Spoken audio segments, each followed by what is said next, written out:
hello everyone, and welcome to your general reading for the week of August 26, 2024. As with all readings, take what serves you well and leave what doesn't.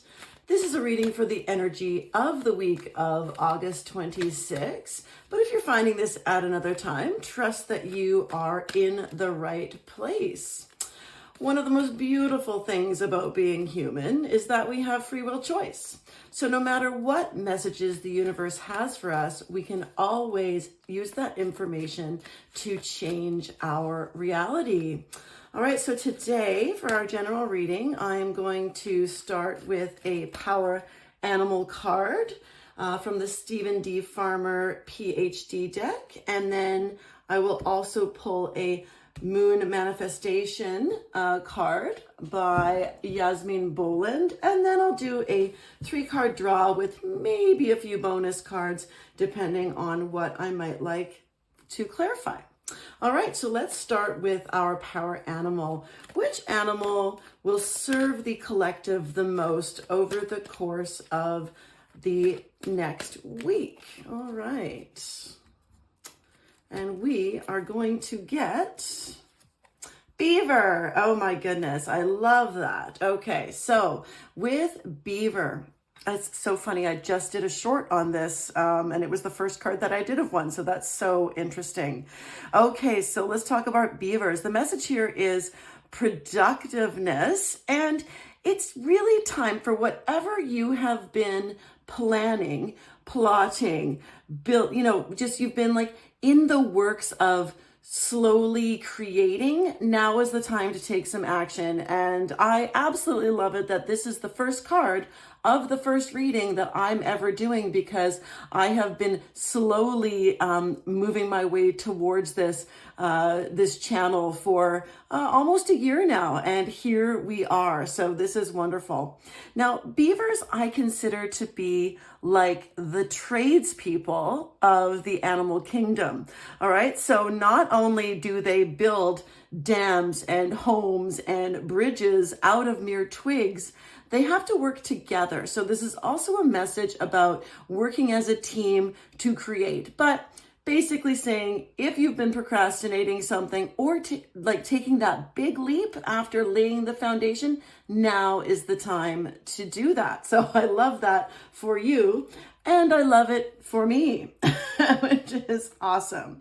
Okay, we'll put those away.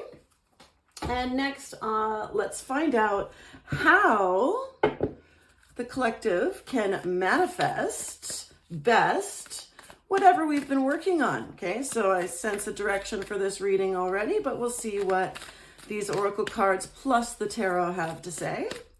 Okay, so manifestation. Oh, yeah, we're gonna take that one. Okay, we have full moon in Sagittarius. See the bigger picture. All right, let's take a look at this one. Well, full moons, as we know, are the end of the lunar cycle, and that is when our manifestations that we set out on the new moon.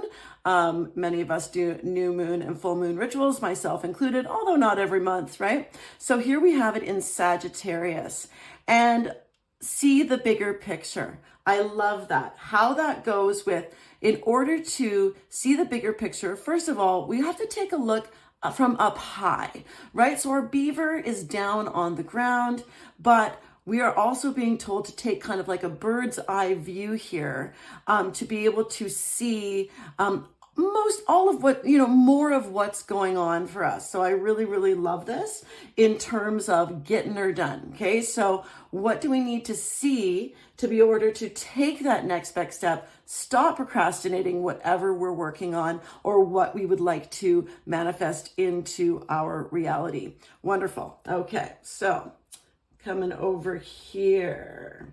All right, let's see what the tarot has to say for us all.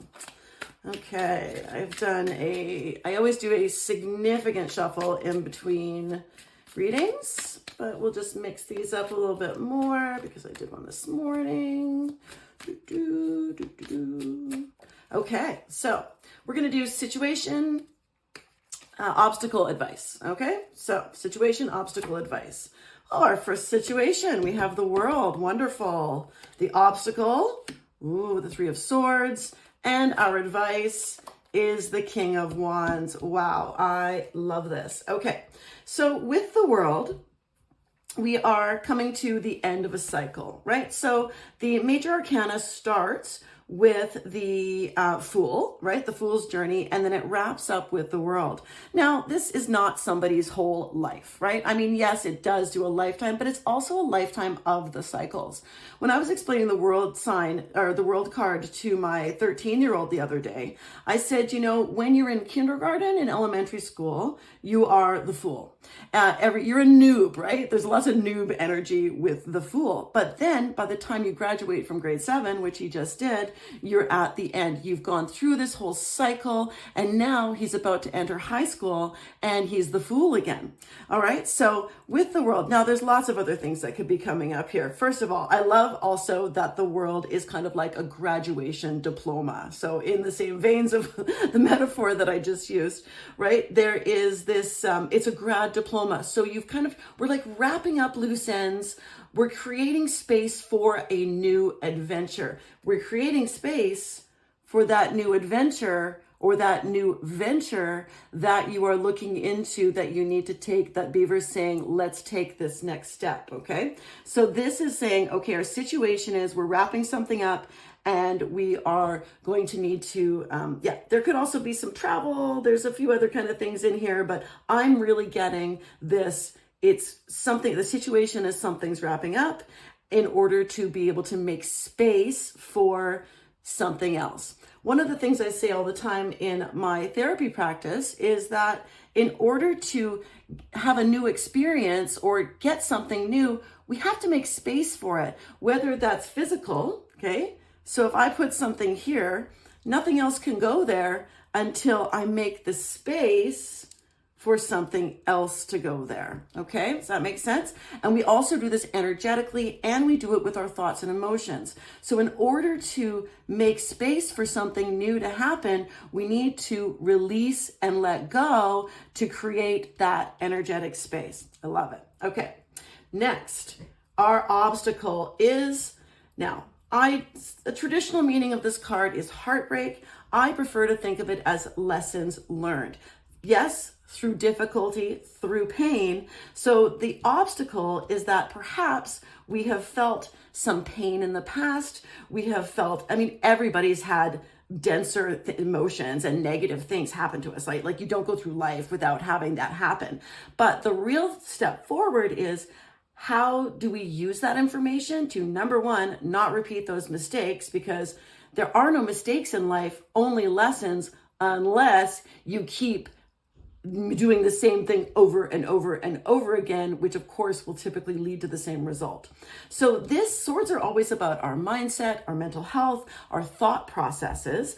And one of the most beautiful things about the swords is that it's the easiest one to change, right? Because as soon as you start changing your thoughts, you will start changing your emotions, right? Once you stop if you change what you focus on, when you change what you focus on, the things that you focus on will change, right? So very, very interesting. So I love that this is an obstacle because it is something, number one, that is easily fixed through shifting focus, looking at something a little bit differently, but also it means that you're going to take the lessons that you've learned from the past into this new venture, and it will help you see the bigger picture. I love this. Okay.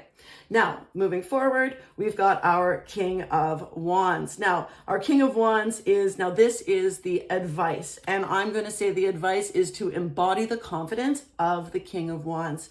Okay, our King of Wands. Now, remember, the King is not necessarily male. It's an energy, right? Now, sometimes he can represent somebody in your life. In this case, though, I'm saying he is a very enigmatic. He is charming. He is a wonderful leader. There's a word that is eluding me. Influencer. Okay, so he is influential. So the advice in taking on this new venture that we're going to get to quickly here, right? Okay, is that we want to embody the confidence. Yes, the King of Wands is confident. He's also saying, take control of your actions. Take control of the things that you're passionate about, and then you will develop into this leader that that in this new venture, whatever it is that you're looking for. Okay, I don't even want clarity. I love this. I think the message is very clear. I'm taking it for myself. And all right, that's it for our reading, our general reading for August, the week of August 26th. And I hope you have a really great week. Bye.